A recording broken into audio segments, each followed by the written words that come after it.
Thank you. I'm going to talk about how to get your teenager to talk to you. This is my kids when they're little, and they're so cute. They just want to talk to you all the time. They follow you around. They follow you into the bathroom. You can't get away from them. But then they become teenagers. That's me on the right. I was the kind of teenager who didn't talk to my parents, and my son, he was that kind of teenager too.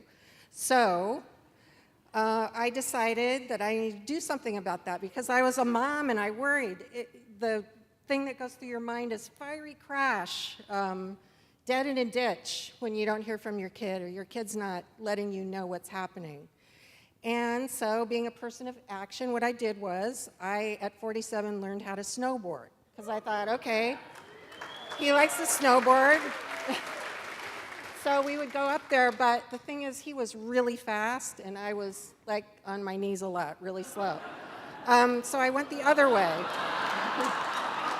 I said, I'll give you a ride anywhere, anytime, but you have to listen to my life story.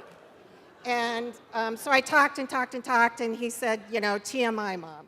And then so the next thing I did was I said, teach me how to play video games. So I was handed something like this, one of these controllers. At the age of 50, I picked that up. This thing has buttons and wiggly sticks and bumpers and, you know, at the age of 50, it's kind of hard to learn how to play video games. But I stuck to it, you know, persistence. You're teaching your kids something. So the first game I learned to play was this one, Zelda, Legend of Zelda, Ocarina of Time. Yeah, it's a great game. This is the first boss in Zelda, Goma. She lays these little babies that come after you, and I would freak out, and I wouldn't be able to do anything. But so what my kids did was they helped me. They coached me. Things flipped around. They started teaching me.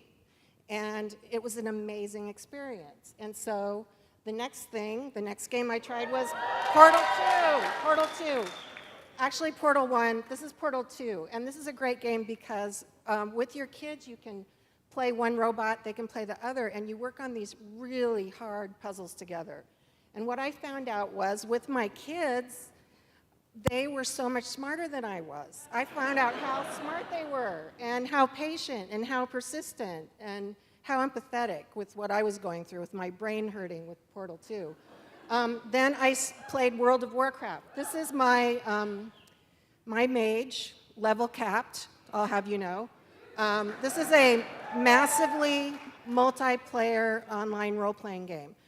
And so a lot of you all probably have no idea what that means, but what that means is that you can play in the game with your kid for hours on end, and it's way better than being stuck in a car with them.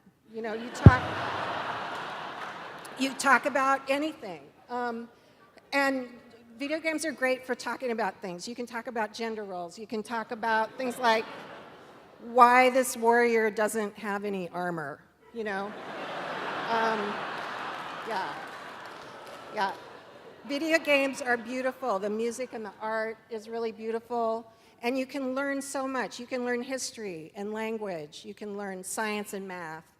You can learn soft skills like leadership and teamwork and persistence. I got so excited about it, I started with my family foundation, the Ludus Project that supports games and learning projects. This is a project at the Gulf of Maine Research Institute, and these kids are learning about conserving the oceans. Then I started a website called pixelkin.org, and this is a site that helps parents kind of navigate the world of video games and learn about them and find games that might be appropriate to play with whatever age of kid they have. It's really important to know that almost all kids play video games, and video games are important to kids. But maybe half of parents play with their kids, and I really think this should change. I think we're missing an opportunity. So you should play video games with your kids, but if you don't, you should do your own experiment, because what you need to know is that your kids need you when they're teenagers. They may act like they don't, but they actually really do. So these are my kids now. They're still really cute, right? It's my nice husband there, and I'm really grateful that my experiment worked, and I hope yours does too. Thank you very much.